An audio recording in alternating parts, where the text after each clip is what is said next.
Hello and welcome to the AI Mastery series in Unity C#.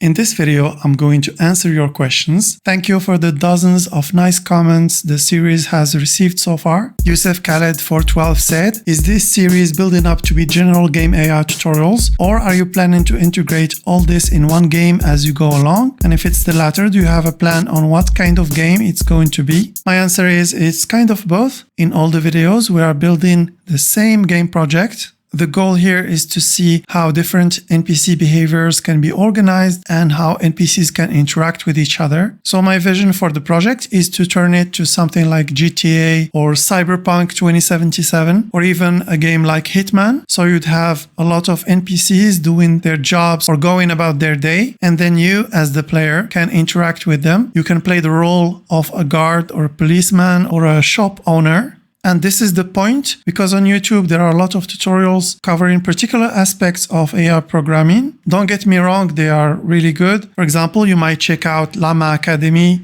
Git Amend, Brackeys, CodeMonkey, and a lot of others. However, I wanted to do something different. I wanted to make a tutorial series where we really go deep into what it takes to make a full game, discovering the complexities of adding more and more features as you go along, and organizing the code so that maintaining it is easy. And when your project becomes bigger, it's critical that your code is flexible enough to allow you to add more features and change things around if you don't like something. It's easy to make some particular aspects of game AI on their own, but when you combine them all together, especially when you add player interaction to the mix, when you add different types of NPCs, when you add things like factions, combat systems, inventory systems, when you add all of these things, then it can be difficult to keep developing your game. Complexity management is maybe one of the top reasons that you will give up on your game project. If your game project becomes too complex, and especially if you can't keep up with that complexity, then you can be sure that at some point you will give up. So my goal with this series is to show you how you can simplify your code, how you can write code that's easy to maintain, so you lower your chances of giving up on your project because of complexity. So the second part of your question, Youssef Khaled, is that this is a game, sure, but it's not meant to be a game that I'm going to publish somewhere, like on Steam or something. The sole reason why this game exists is to serve this course and to serve as a real-world example. So all the videos are interconnected. I'm going to teach everything I do. I'll rarely do something off-screen and not teach it. Therefore, these videos are meant to be watched in order, because not only am I talking about features that I'm implementing and teaching, there's also going to be a lot of improvement on the code,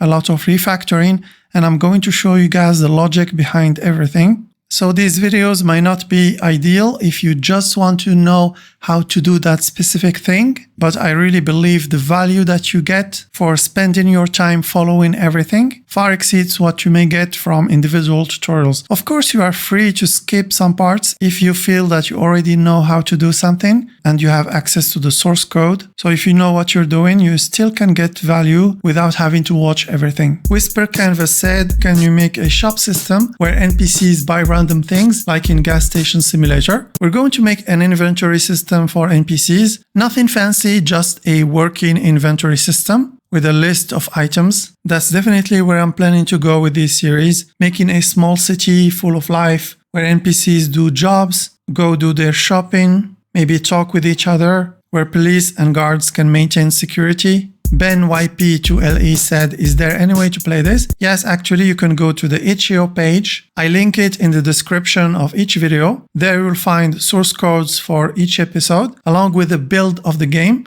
I only build the game when there is something interesting to see. Currently, I only have a build for episode 3, where we added player interaction. But as I go back to that small city setting, I'm going to start publishing builds. But you can always open the source code in Unity and build the game yourself. Youssef Khaled asked another question. Does that also mean that you'll eventually implement other gameplay features that aren't necessarily AI-centric, like RPG elements, for example? I'm going to implement some features that aren't AI-centric, but not to the full extent of a finished product. For example, I already made the third-person controller. It's good enough to showcase player interaction with formations, with groups, and other NPCs. I'm not going to add things like jumping, falling, etc. At least not not if I don't need to. So I'm just going to implement these features to the point where they allow us to illustrate how AI can work with them. For example, right now I'm planning a combat system, but I'm not going to implement an extensive weapon system, like for example, have different types of firearms, different types of melee weapons, etc. So in this case, we're going to have like one type of firearm, for example, an assault rifle with limited magazine and automatic firing. Maybe we'll have one example of a melee weapon or melee attack. And this will give us an opportunity to see how an AI controlled character can use a firearm, maybe reload it if necessary, and perhaps switch to a melee weapon at some point, and perhaps also use items like grenades or other items. If you want to learn about these systems in more depth, then there are a lot of tutorials on YouTube to do that. And I'm going to publish some tutorials on these systems at some point. Really, the goal is to help you push your skills to the level of mastery so you can make realistic NPCs that really challenge the player. Then if on top of that you want to add a really cool inventory system or a weapons system, then you can totally do that, but at least you'll know exactly how to make the AI use these systems and how to organize the AI behaviors to achieve the results that you want. Jordan asks, I have a request for my final year project. I created a 3D open world game with NPCs, but I struggled with spawning them properly. While I could randomly spawn NPCs around the player, it often looked odd when they appeared right in front of them.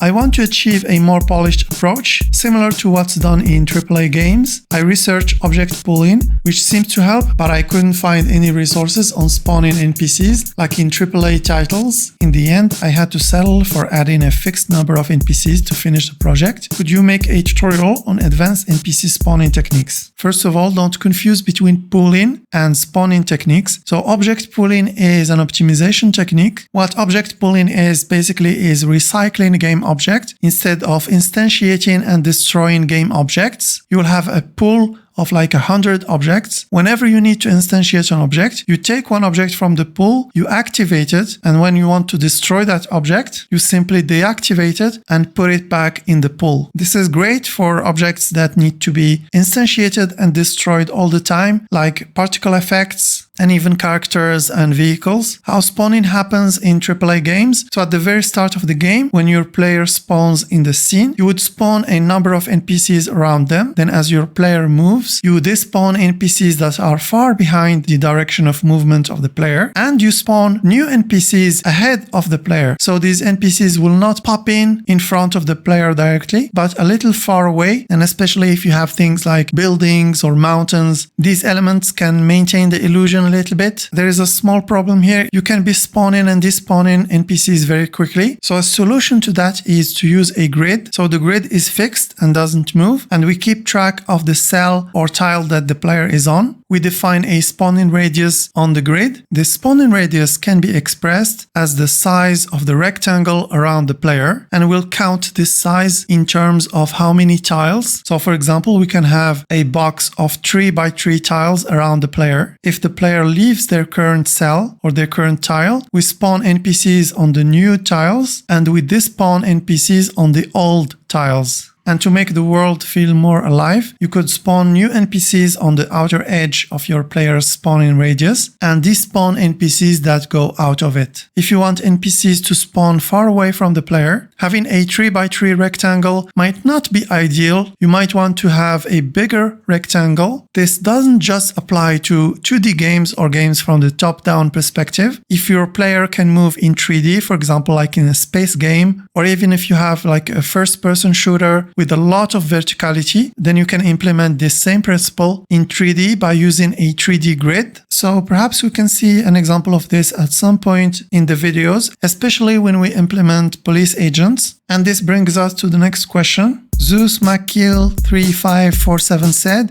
I'm loving your videos. Can you make NPC and cop system like in GTA 5? Please, please, please. That's what I just talked about. Like for example, if you commit a crime, we can have cops spawn in the outer edge of your spawning radius. Then they'll come to your position, and for the player, they wouldn't even know that spawning happened. they would just believe that the world is bigger than it really is. Pasta Pesto 6038 asked, by the way, have you tried Unity's new behavior package yet? It's a Unity native alternative to Behavior Designer. I'm wondering about whether it's worth switching to that instead of coding the BT logic, since there is now an officially supported visual solution, but I'm currently unfamiliar with its limitations. Yeah, it took a while for Unity to catch up with Unreal. So Unreal Engine had their own Behavior Designer system ages ago, and it's time that Unity does the same. I haven't used it yet, but I've seen some videos and it's really impressive. I'll probably make some videos on it when I discover it. However, the fact that you're asking the question whether you should switch to that instead of coding your own Behavior Designer logic tells me that you've never actually created a behavior tree system before. First, it's not that hard. We did it in a couple of videos. It's really fun because you control exactly how it works. You can dive into your source code anytime you want, so you understand everything, and that's very important. And as I said in that video, we will implement some features that don't exist in these pre-made tools, and we actually have done so. We have a behavior tree viewer that displays utility and displays things exactly how we want them. We can display a custom text on the name of each task, and we can keep improving it as much as we want. And the advantage of our system is that it's driven by code. So if you like to write code rather than make things visually, this is good for you. And the other reason why you should create your own behavior tree system is that this knowledge of actually having done it will help you very easily transition to these pre-made tools, either official tools by these game engine makers or by third parties like Behavior Designer or Node Canvas. And at the end of your question, you said, I'm currently unfamiliar with its limitations. Limitations in every tool are certainly a guarantee, and a tool made for the general public of Unity developers is not going to be custom tailored for your needs and for your game. So this is the advantage of our system. If you have to ask the question, then yes, totally go ahead and implement your own behavior tree system. Then you'll be in a better position to decide whether to use these pre-made tools, and you'll actually know how to use them very effectively. So yeah, it's totally worth it.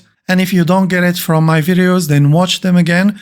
Try to pause the video from time to time and write your own code, and then see my solution afterward and compare with your own solution. That way you get the most value out of these tutorials. Lep11s said, please don't stop this series. Thanks for the video. I don't exactly have an end goal for the series. I'm going to try to add as much things as I think are necessary. And of course, with your feedback and the ideas that you suggest and your questions, I can plan future videos. I believe this series will only end when we'll have a decent game with a variety of NPCs and AI behaviors, something that covers a broad spectrum of AI behaviors. And when I reach the point where the knowledge that I'm showing in this series will be enough to allow you to create any game AI you can think of. Maybe if you're making a sports game, maybe an American football game or a baseball game, and you want to make NPCs for that game, then you will know how to do it. I will not necessarily do that in this series, but I will give you enough tools to be able to tackle these problems very easily. Alright guys, so these were your questions so far. I hope I did a good job answering them. Don't hesitate to leave your feedback, to ask questions. This will help me add more content to this series and in turn help you with your own problems. Remember to subscribe, to share the playlist with a friend, and see you in the next video. Bye bye.